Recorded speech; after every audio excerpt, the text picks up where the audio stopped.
గారి పరిస్థితి ఎలా ఉంది? అంటే స్టేబుల్ గానే ఉన్నారు ఎస్ఐ గారు. అయితే ఇంకా డాక్టర్లు తీవ్రంగా ప్రయత్నం చేస్తూనే ఉన్నారు.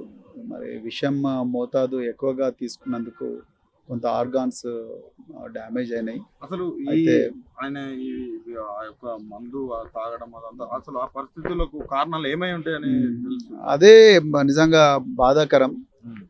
పోలీస్ డిపార్ట్మెంట్లోనే అంటే ఆత్మహత్యలు ఆపాల్సిన పోలీస్ డిపార్ట్మెంట్, అరికట్టాల్సిన పోలీస్ డిపార్ట్మెంట్లోనే 7 పోలీస్ స్టేషన్లలో స్టేషన్ హౌస్ ఆఫీసర్గా పనిచేసిన ఒక ఎస్ఐ అశ్వరావుపేట పోలీస్ స్టేషన్లో వాళ్ళ సిఐ జితేందర్ రెడ్డి తర్వాత 4 కానిస్టేబుల్ల నిరంతర వేధింపులు తాళలేక ఉన్నతాధికారులకు పోయి చెప్తే ఉన్నతాధికారులు ఎవరు పట్టించుకోకపోవడం, చివరికి ఎస్పీ గారికి పోతే ఎస్పీ గారు కూడా ఒక వారం రోజుల తర్వాత సిఐని ట్రాన్స్ఫర్ చేస్తానని చెప్పడం, బట్ దాని తర్వాత కూడా సిఐ వేధింపులు ఆగకపోవడం, అవన్నీ తాళలేక ఎవరికి చెప్పినా మరి అక్కడ ఉపశమనం దొరకక ఆదివారం నాడు మహబూబాబాద్ దగ్గరకు వచ్చి పురుగుల మందు తాగిన పరిస్థితి అనేది నిజంగా చాలా చాలా బాధగా ఉంది. మరి నా పోలీస్ డిపార్ట్మెంట్లో నేను కూడా 26 సంవత్సరాలు చేసినా కానీ ఎప్పుడు కూడా ఇలాంటి కేసులు చూడలేదు. కానీ ఈ మధ్యకాలంలో పోలీస్ డిపార్ట్మెంట్లోనే ఇలాంటి కేసులు రావడం, మరి ఎస్ఐ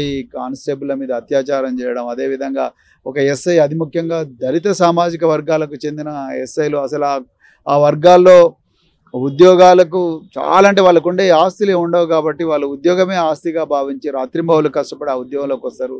అంతా కూడా పేదరికం ఉంటుంది. అలాంటి పరిస్థితి నుంచి ఒక ఎస్ఐ వచ్చి 2014 బ్యాచ్ నుంచి ఇక్కడ చాలా గొప్పగా పనిచేస్తూ మరి చివరికి అశ్వరావుపేటలో సూసైడ్ చేసుకునే స్థాయి ఏదైతే ఉందో అది చాలా చాలా బాధాకరం. నేను అనుకుంటా అక్కడ స్థానిక సిఐ వేధింపులు, మరి సిఐ మొహం మీద కేస్ డైరీలు కూడా విసిరేసినట్టుగా కూడా చెప్తా ఉన్నారు. తర్వాత మిగతా 4 కానిస్టేబుల్ కూడా ఈ ఎస్ఐ గారికి సహకరించకపోవడం వల్ల ఇంకా దిక్కు తోచని పరిస్థితుల్లో మహబూబాబాద్లో మరి ఆ విషయం తాగినట్టుగా తెలుస్తున్నది. డాక్టర్లు అయితే సీరియస్గా కృషి చేస్తున్నారు. అయితే నాకు ఇంకొక విషయం ఏంటంటే ఇప్పుడు ముఖ్యమంత్రి గారికి ఆయనే హోంమంత్రి అండి. సో ముఖ్యమంత్రి గారు హోంమంత్రి అయినప్పుడు ఆయనకు ఢిల్లీకి పోవడానికి 17 సార్లు ఢిల్లీ పోయినారు ముఖ్యమంత్రి గారు. మరి ఆయన హోంమంత్రి అయినప్పుడు వాళ్ళ డిపార్ట్మెంట్లో ఒక కానిస్టేబుల్ ఒక ఎస్ఐ గారు మరి చావు బతుకుల మధ్యలో ఉన్నప్పుడు వచ్చి చూడాలి కదా. ఒక డీజీపీ లేకపోతే ఇంకెవరో లేకపోతే వాళ్ళ వేరే మినిస్టర్ రావాలిగా. మరి ఈరోజు ఖమ్మం జిల్లా ఇన్ఛార్జ్, ఖమ్మం జిల్లాలో 3 మంత్రులు ఉన్నారు. తుమ్మల నాగేశ్వరరావు గారు, తర్వాత పొంగులేటి గారు, తర్వాత డిప్యూటీ సీఎం మల్లు భట్టి విక్రమార్క గారు ఉన్నారు. మరి వాళ్ళు ఒకరన్నా వచ్చి చూడాలి కదా.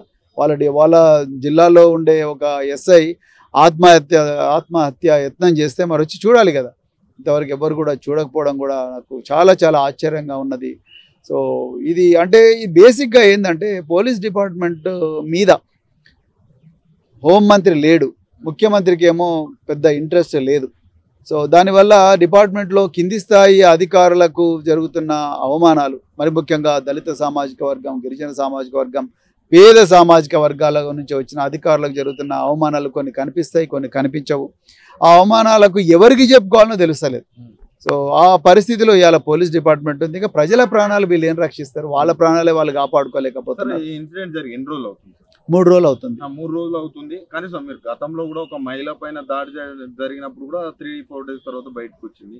ఇప్పుడు కూడా ఒక 3 డేస్ అవుతున్నా కూడా ఈ వార్త ఎక్కడ కూడా బయటకు రాకుండా చేస్తున్న వైనాన్ని మీరు ఎట్లా చూస్తారు? ఎట్లా చూస్తున్నా అంటే ప్రభుత్వం అంతా కూడా బయటికి అంతా అందంగానే ఉంది, ప్రపంచం ఇక్కడ ఏం ప్రాబ్లం లేదని చూపించడం కోసమే ముఖ్యమంత్రి గారు, కాంగ్రెస్ పార్టీ వాళ్ళందరూ కూడా ప్రయత్నం చేస్తున్నారు. ఇలా మోతీలాల్ నాయక్ అనే అబ్బాయి గాంధీ హాస్పిటల్లో ఆమరణ నిరాహార దీక్ష, అది కూడా మీడియాలోకి రానియలేదు. అదేవిధంగా అశోక్ సార్ అని చెప్పేసి ఇంకొక నిరుద్యోగుల జేఏసీ నాయకుడు, ఒక కోచింగ్ సెంటర్, ఒక అశోక్ అనే ఒక నిరుద్యోగులకు అత్యంత ప్రీతిపాత్రమైన వ్యక్తి, అతను కూడా ఆమరణ నిరాహార దీక్ష చేస్తున్నాడు. అతని ఇంటి చుట్టూ కూడా పోలీసులు ఉన్నారు. ఆ విషయాన్ని కూడా బయటికి రానివ్వడం లేదు. మాలాంటి వాళ్ళు పోతే వెనక్కి పంపిస్తున్నారు, లేకపోతే పోలీస్ స్టేషన్ల ప్రివెంటివ్ అరెస్ట్ చేస్తున్నారు. అంటే అంతా సవ్యంగానే ఉంది, ఏం జరగడం లేదనే చూపించడం కోసం ప్రయత్నం చేస్తుంది ప్రభుత్వం. కానీ అట్లా లేదు. అట్లా ఉంటే ఇట్లా పురుగుల మంది తాగి చనిపోవాలన్న కోరిక మనుషులకు ఎందుకు వస్తుంది? సో అంతా సవ్యంగా లేదు. ముఖ్యమంత్రి గారు పూర్తిగా విస్మరించారు ఈ రాష్ట్రంలో శాంతి భద్రతలను. శాంతి భద్రతలు చాలా ఘోరంగా ఉన్నాయి. ఒక్క రోజే 5-6 మర్డర్లు అవుతున్నాయి. సో అంతకన్నా ఇంకా ఘోరాలు జరుగుతున్నాయి. ఆ చిన్నారుల మీద అత్యాచారాలు జరుగుతున్నాయి. వాటి మీద ఫాస్ట్ ట్రాక్ కోర్టులు కూడా పెట్టలేని పరిస్థితిలో ఈ ప్రభుత్వం ఉన్నది.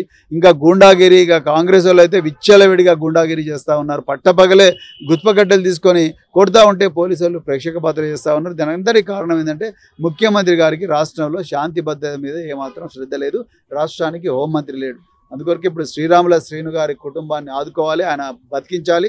ఆయన బతకడం కోసం ప్రభుత్వం ఎంత ఖర్చైనా సరే కానీ ప్రభుత్వం అతనికి ఉన్నత స్థాయి వైద్యం అందించాలి, ఆయన కుటుంబాన్ని కూడా ఆదుకోవాలి. అదేవిధంగా ఈ వేధింపులకు కారకులైన ఆ సిఐ కానీ, ఆ ఎస్ఐ, ఆ కానిస్టేబుల్ కానీ ఎవరైనా వాళ్ళందరి మీద చర్యలు కూడా డిపార్ట్మెంట్ పరంగా చర్యలు తీసుకోవాలి. వాళ్ళని వెంటనే సస్పెండ్ చేయాలి.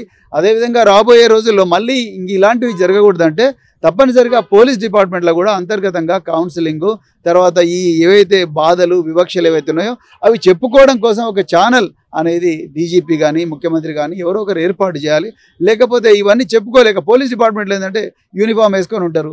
యూనిఫామ్ వేసుకుంటే మనమే అందరినీ రక్షించాలనో మన బాధలు ఎవరికి చెప్పుకోవడం అని చెప్పి అందరి ముందర పోయి ఏడవలేరు, లేకపోతే వాళ్ళ బాధలు ఎవరికి చెప్పుకోలేరు. ఇంట్లో కుటుంబ సభ్యులకు కూడా సరిగా చెప్పరు పోలీసు వాళ్ళు. అది పోలీసు కల్చర్.